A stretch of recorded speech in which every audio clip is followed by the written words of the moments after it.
Hello friends, आप सभी का हमारे यूट्यूब चैनल में स्वागत है। आज हम चिकन पॉक्स के बारे में जानेंगे।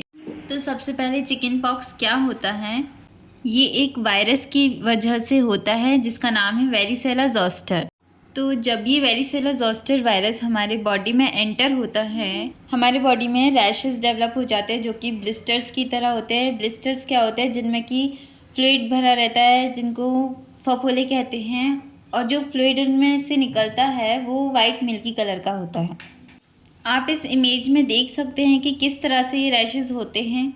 ये रैशेस हमारे पूरे बॉडी में हो जाते हैं, पर ज़्यादातर फेस पे ज़्यादा होते हैं ये रैशेस। चिकन पॉक्स और स्मॉल पॉक्स के क्लिनिकल मैनिफेस्टेशन सेम होते हैं, पर जो चिकन पॉक्स होता है वो फेस पे ज़्यादा अफेक्ट होता है।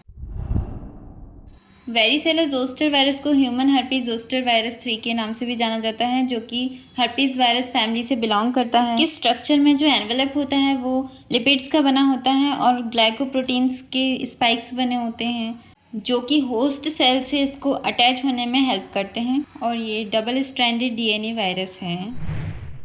ये वेरिसेला जोस्टर वायरस का स्ट्रक्चर है। अब हम इसका एपिडेमियोलॉजिकल ट्राइड देखेंगे, जिसमें एजेंट फैक्टर है वो वेरिसेला जोस्टर वायरस है, और ये 10 साल तक के बच्चों को होता है। मेल फीमेल दोनों में हो सकता है, और ये ज़्यादातर भीड़ भाड़ या फिर इन्फेक्टेड पर्सन के कांटेक्ट में आने की वजह से होता है। इसके साइन एंड सिम्टम्स हैं भूख कम लगना, सर्दी खांसी बुखार, एब्डोमिनल पेन, और सर दर्द हो सकता है, रैशेस होते हैं, थकान होती है, गला सूखता है, और स्टार्टिंग के कुछ दिनों में फीवर हाई रहता है। इसका इंक्यूबेशन पीरियड 7 to 14 डेज़ का होता है। मतलब जब ये वायरस हमारी बॉडी में एंटर करता है तब से लेकर साइन एंड सिम्टम्स शो होने तक के टाइम को इंक्यूबेशन पीरियड कहते हैं।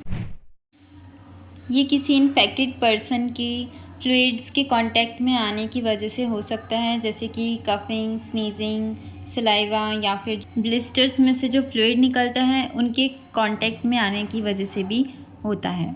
अब ये कैसे होता है ये देखते हैं। पहले तो ये रेस्पिरेटरी ट्रैक्ट के थ्रू और कंजक्टाइवा के थ्रू हमारे बॉडी में एंटर होता है, फिर अपर रेस्पिरेटरी ट्रैक्ट को इन्फेक्ट करता है और रीजनल लिम्फ नोड्स को भी इन्फेक्ट करता है, फिर ब्लड को इन्फेक्ट करता है, और उसके बाद फिर सारे ऑर्गन्स को इन्फेक्ट करता है। जो फर्स्ट एक्सपोजर के बाद हमारे ब्लड में इम्यूनोग्लोबुलिन बन जाते हैं, मतलब एंटीबॉडीज़ बन जाते हैं इस वायरस के अगेंस्ट। तो जब सेकेंड टाइम जब ये दोबारा इन्फेक्ट करता है ये वायरस, तो हमारे जो मेमोरी सेल्स रहते हैं तो वो इम्यूनोग्लोबुलिन बनाते रहते हैं एंटीबॉडीज़, और फिर से प्रोटेक्ट करते हैं। अब ये फैलता कैसे हैं तो देखेंगे। हमारे रेस्पिरेटरी ट्रैक्ट के थ्रू ये इनहेल कर लेते हैं हम इस वायरस को।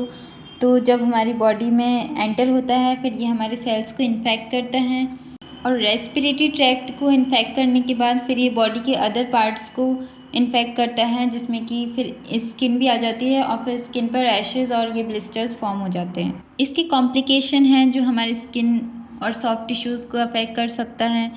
लंग इन्फेक्शन हो सकता है, encephalitis, liver inflammation, bleeding problems हो सकती हैं, डिहाइड्रेशन भी होता है।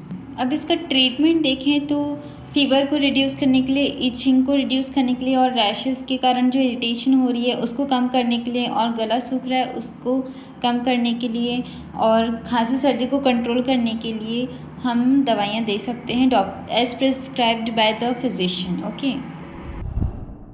अब इसका प्रिवेंशन देखेंगे तो चिकन पॉक्स की वैक्सीन लगाएंगे हम। फर्स्ट डोज तब देते हैं जब बेबी जो होता है वो 12 to 15 मंथ्स का होता है, और सेकेंड डोज तब देते हैं जब वो 4 से 6 साल तक का रहता है, और अगर तब भी नहीं लगाया है तो 13 ईयर्स की एज में हम दोनों डोज विदिन 28 डेज़ में दे सकते हैं।